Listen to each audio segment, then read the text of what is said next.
Good morning friends. आप सभी को प्यार भरा नमस्कार। फ्रेंड्स, आप सभी का स्वागत है अपने चैनल सुनीता साहित्य एकेडमी में।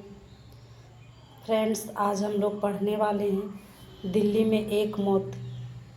यह कहानी है कमलेश्वर की और हम लोग जानेंगे इस कहानी के बारे में। दोस्तों, इस कहानी में दिखाया गया है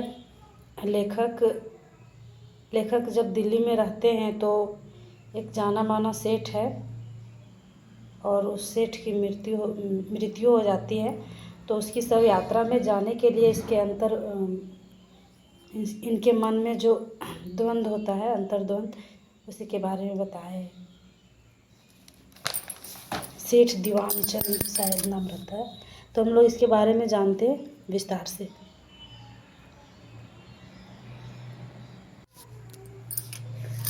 मैं चुपचाप सब देख रहा हूँ और अब ना जाने क्यों मुझे मन में लग रहा है कि दीवान चंद की शव यात्रा में कौन सा सेठ का नाम क्या है? दीवान चंद। दीवान चंद की शव यात्रा में कम से कम मुझे तो शामिल हो ही जाना चाहिए था। उनके लड़के से मेरी खासी जान पहचान है और ऐसे मौके पर तो दुश्मन का साथ भी दिया जाता है। सर्दी की वजह से मेरी हिम्मत छूट रही है, पर मन में कहीं शव यात्रा में शामिल होने की बात भीतर ही भीतर कोंच रही है। कौन से मौसम का जिक्र हुआ है? सर्दी के समय है और शव यात्रा में जाने के लिए उनके मन में द्वंद्व उत्पन्न हो रहा है। चारों तरफ कोहरा छाया हुआ है। सुबह के 9 बजे हैं, लेकिन पूरी दिल्ली धुंध में लिपटी हुई है। सड़कें नम हैं, पेड़ भींगे हुए हैं, कुछ भी साफ दिखाई नहीं देता। जिंदगी की हलचल का पता आवाज़ों से लग रहा है। ये आवाज़ें कानों में बस गई हैं। घर के हर हिस्से से आवाज़ आ रही है। वासवानी के नौकर ने रोज की तरह स्टोव जला दिया है। उसकी सनसनाहट दीवार के पार से आ रही है। बगल वाले कमरे में अतुल मवानी जूते पर पॉलिश कर रहा है। जूते पर पॉलिश कौन कर रहा है? अतुल मवानी। ऊपर सरदार जी मूँछों पर फिक्सो लगा रहे हैं। उनकी खिड़की के पर्दे के पार जलता हुआ बल्ब बड़े मोती की तरह चमक रहा है। सब दरवाजे बंद हैं, सब खिड़कियां पर पर्दे हैं, लेकिन हर हिस्से में जिंदगी की खनक है। 3 मंजिले पर वासवानी ने बाथरूम का दरवाज़ा बंद किया है और पाइप खोल दिया है। कोहरे में बसें दौड़ रही हैं। जूं जूं करते भारी टायरों की आवाज़ें दूर से नज़दीक आती हैं और फिर दूर होती जाती हैं। मोटर रिक्शे बेतहाशा भागे चले जा रहे हैं। टैक्सी का मीटर अभी किसी ने डाउन किया है। पड़ोस के डॉक्टर के यहाँ फ़ोन की घंटी बज रही है और पिछवाड़े गली से गुजरती हुई कुछ लड़कियां सुबह की शिफ्ट पर जा रही है। सख्त सर्दी है, सड़कें ठिठुरी हुई है और कोहरे के बादलों को चीरती हुई कारें और बसें हॉर्न बजाती हुई भाग रही हैं। सड़कों और पटरियों पर भीड़ है, पर कोहरे में लिपटा हुआ हर आदमी भटकती हुई रूह की तरह लग रहा है। वे रूहें चुपचाप धुंध के समुद्र में बढ़ती जा रही हैं। बसों में भीड़ है। लोग ठंडी सीटों पर सिकुड़े हुए बैठे हैं और कुछ लोग बीच में ही ईसा की तरह सलीब पर लटके हुए बाहें पसारे। उनकी हथेलियों में कीले नहीं, बस की बर्फीली चमकदार छड़ें हैं। ईसा मसीह जो हैं वो किस तरह से रहते हैं? लटके हुए, लकड़ी में से लटका हुआ रहता है। उसी तरह से बताया गया है कि बस में वैसे ही है। और ऐसे में दूर से एक अर्थी सड़क पर चली आ रही है। इस अर्थी की खबर अखबार में है, मैंने अभी अभी पढ़ी है। इसी मौत की खबर होगी। अखबार में छपा है, आज रात करोल बाग में मशहूर और लोकप्रिय बिजनेस मैग्नेट सेठ दीवान चंद की मौत इरविन अस्पताल में हो गई है। कौन से अस्पताल में? इरविन अस्पताल में। उनका शव कोठी पर ले आया गया है। कल सुबह 9 बजे उनकी अर्थी आर्य समाज रोड से होती हुई पंचकुइयां शमशान भूमि में दाह संस्कार के लिए जाएगी। ये बहुत ही महत्वपूर्ण, आर्य समाज रोड है ना, कहाँ पे इनको जलाया जाएगा? आर्य समाज रोड से होती हुई पंचकुइयां शमशान में दाह संस्कार होगी। और इस वक्त सड़क पर आती हुई यह अर्थी उन्हीं की होगी। कुछ लोग टोपियां लगाए और मफलर बांधे हुए खामोशी से पीछे पीछे आ रहे हैं। उनकी चाल बहुत धीमी है। कुछ दिखाई पड़ रहा है, कुछ नहीं दिखाई पड़ रहा है, पर मुझे ऐसा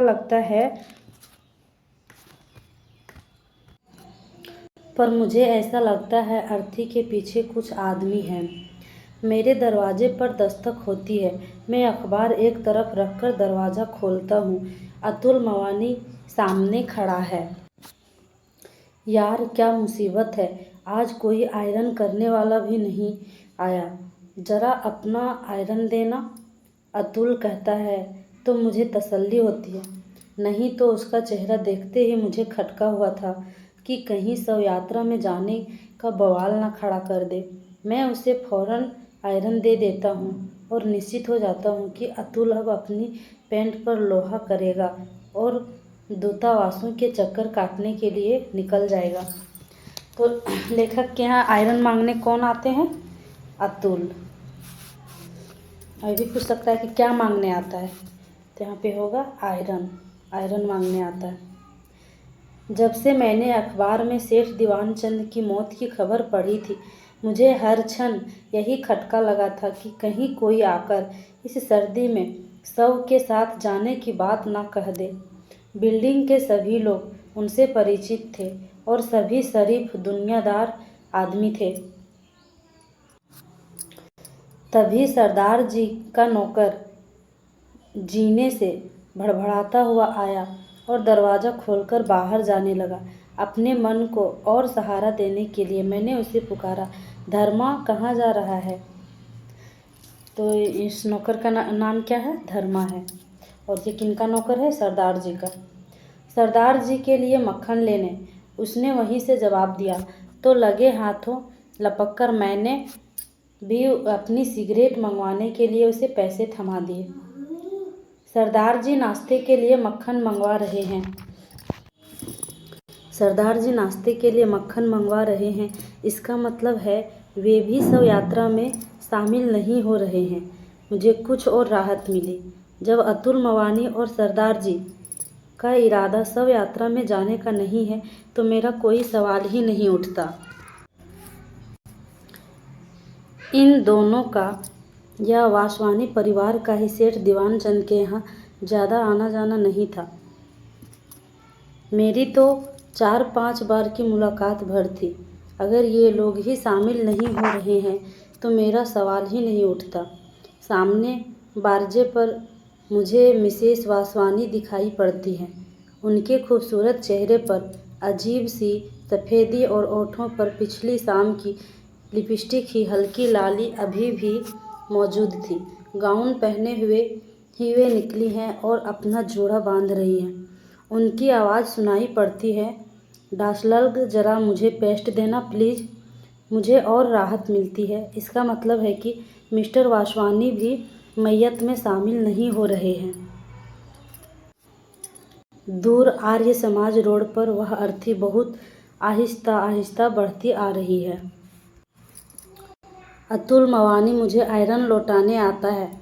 मैं आयरन लेकर दरवाज़ा बंद कर लेना चाहता हूँ, पर वह भीतर आकर खड़ा हो जाता है और कहता है, तुमने सुना दीवानचंद जी की कल मौत हो गई है? मैंने अभी अखबार में पढ़ा है। मैं सीधा सा जवाब देता हूँ ताकि मौत की बात आगे ना बढ़े। अतुल मवानी के चेहरे पर सफ़ेदी झलक रही है। वह सेव कर चुका है। वह आगे कहता है, बड़े भले आदमी थे दीवानचंद। यह सुनकर मुझे लगता है कि अगर बात आगे बढ़ गई तो अभी शव यात्रा में शामिल होने की नैतिक जिम्मेदारी हो जाएगी। इसलिए मैं कहता हूँ, तुम्हारे उस काम का क्या हुआ? बस मशीन आने भर की देर है, आते ही अपना कमीशन तो खड़ा हो जाएगा। यह कमीशन का काम भी बड़ा बेहुदा है, पर किया क्या जाए। 8-10 महीने में थ्रू निकल गई तो अपना बिजनेस शुरू कर दूंगा। अतुल मवानी कह रहा है। भाई, शुरू में जब मैं यहाँ आया था तो दीवान चंद जी ने बड़ी मदद की थी मेरी। उन्हीं की वजह से कुछ काम धाम मिल गया था, लोग बहुत मानते थे उन्हें। फिर दीवान चंद का नाम सुनते ही मेरे कान खड़े हो जाते हैं। तभी खिड़की से सरदार जी सिर निकालकर पूछने लगते हैं, मिस्टर मवानी, कितने बजे चलना है? वक्त तो 9 बजे का था, शायद सर्दी और कोहरे की वजह से कुछ देर हो जाए, वह कह रहा है। और मुझे लगता है कि यह बात सब यात्रा के बारे में ही है। सरदार जी का नौकर धर्मा मुझे सिगरेट देकर जा चुका है और ऊपर मेज पर चाय लगा रहा है। तभी मिसेज वासवानी की आवाज़ सुनाई पड़ती है। मेरे ख्याल से प्रमिला वहाँ ज़रूर पहुँचेगी। क्या डासलाल? पहुँचना तो चाहिए। तुम ज़रा जल्दी तैयार हो जाओ। कहते हुए मिस्टर वासवानी बारजे से गुजर गए हैं। अतुल मुझसे पूछ रहा है, शाम को कॉफ़ी हाउस की तरफ आना होगा। शायद चला आऊं। कहते हुए मैं कंबल लपेट लेता हूँ और वापस आने कमरे में चला जाता है। आधे मिनट बाद ही उसकी आवाज़ फिर आती है, भाई बिजली आ रही है। मैं जवाब दे देता हूँ, हाँ आ रही है। मैं जानता हूँ कि वह इलेक्ट्रिक रॉड से पानी गर्म कर रहा है, इसलिए उसने यह पूछा है। इलेक्ट्रिक रॉड से बहुत लोग अभी भी पानी गर्म करते हैं ना, तो वही रॉड से लेखक पानी गर्म, लेखक के जो दोस्त हैं वो पानी गर्म कर रहे हैं, वही पूछ रहे बिजली आ रही है या नहीं। पॉलिश वाला लड़का हर रोज़ की तरह अदब से आवाज़ लगाता है और सरदार जी उसे पुकार लेते हैं। लड़का बाहर बैठकर पॉलिश करने लगता है और वह अपने नौकर की हिदायतें दे रहे हैं। खाना ठीक 1 बजे लेकर आना, पापड़ भूनकर लाना और सलाद भी बना लेना। मैं जानता हूँ सरदार जी का नौकर कभी वक्त से खाना नहीं पहुँचाता और ना उनके मन की चीज़ें ही पकाता है। बाहर सड़क पर कोहरा अभी भी घना है, सूरज की किरणों का पता नहीं है। कुलचे छोले वाले वैष्णव ने अपनी रेढ़ी लाकर खड़ी कर ली है। रोज की तरह वह प्लेटें सजा रहा है। उनकी खनखनाहट की आवाज़ आ रही है। 7 नंबर की बस छूट रही है। सूलियों पर लटके ईसा उसमें चले जा रहे हैं और क्यू में खड़े और लोगों को कंडक्टर पेशगी टिकट बांट रहा है। हर बार जब भी वह पैसे वापस करता है तो रेलगाड़ी की खनक यहाँ तक आती है। धुंध में लिपटी रूहों के बीच काली वर्दी वाला कंडक्टर शैतान की तरह लग रहा है। कंडक्टर किस तरह लग रहा है? शैतान की तरह। और अर्थी अब कुछ और पास आ गई है। नीली साड़ी पहन लूं? मिसेज वासवानी पूछ रही है। कौन सी साड़ी का जिक्र हो रहा है? नीली। वासवानी के जवाब देने की घुटी घुटी आवाज़ से लग रहा है कि वह टाई की नोक ठीक कर रहा है। सरदार जी के नौकर ने उनका सूट ब्रश से साफ करके हैंगर पर लटका दिया है और सरदार जी शीशे के सामने खड़े पगड़ी बांध रहे हैं। अतुल मवानी फिर मेरे सामने से निकला है। पोर्टफोलियो उसके हाथ में है।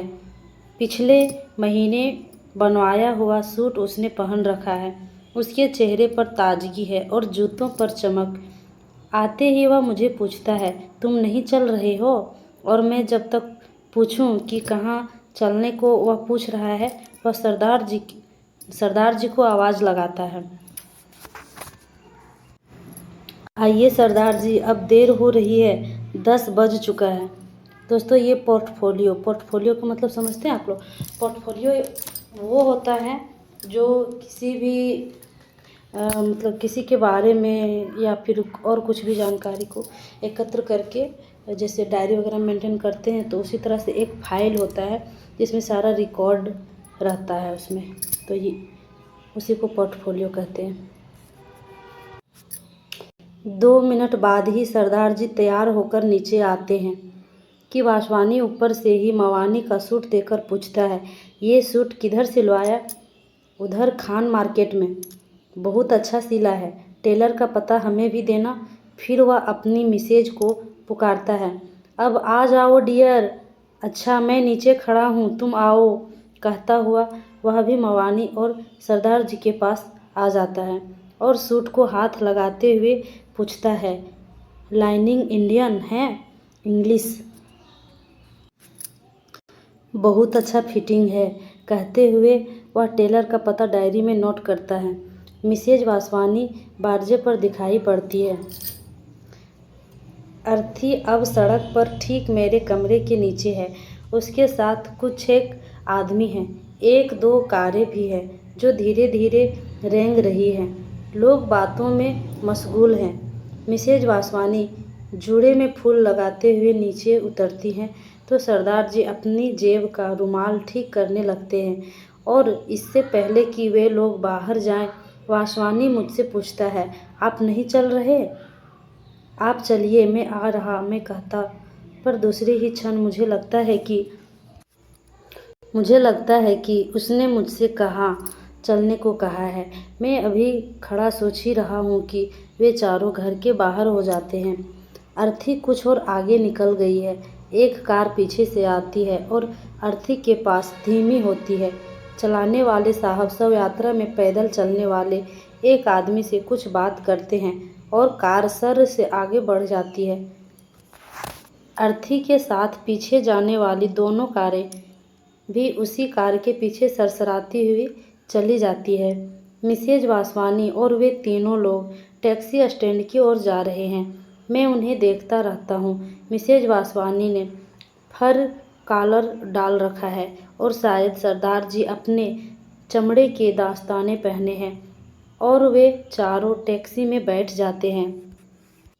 अब टैक्सी इधर ही आ रही है और उसमें से खिलखिलाने की आवाज़ मुझे सुनाई पड़ रही है। वासवानी आगे सड़क पर जाती अर्थी की ओर इशारा करते हुए ड्राइवर को कुछ बता रहा है। मैं चुपचाप खड़ा सब देख रहा हूँ और अब ना जाने क्यों मुझे मन में लग रहा है कि दीवान चंद की शव यात्रा में कम से कम मुझे तो शामिल हो ही जाना चाहिए था। उनके लड़के से मेरी खासी जान पहचान है और ऐसे मौके पर तो दुश्मन का साथ भी दिया जाता है। सर्दी की वजह से मेरी हिम्मत छूट रही है, पर मन में कहीं शव यात्रा में शामिल होने की बात भीतर ही भीतर कौंच रही है। उन चारों की टैक्सी अर्थी के पास धीमी होती है। मवानी गर्दन निकालकर कुछ कहता है और दाहिने से रास्ता काटते हुए टैक्सी आगे बढ़ जाती है। मुझे धक्का सा लगता है और मैं ओवरकोट पहनकर चप्पलें डालकर नीचे उतर आता हूँ। मुझे मेरे कदम अपने आप अर्थी के पास पहुँचा देते हैं और मैं चुपचाप उसके पीछे पीछे चलने लगता हूँ।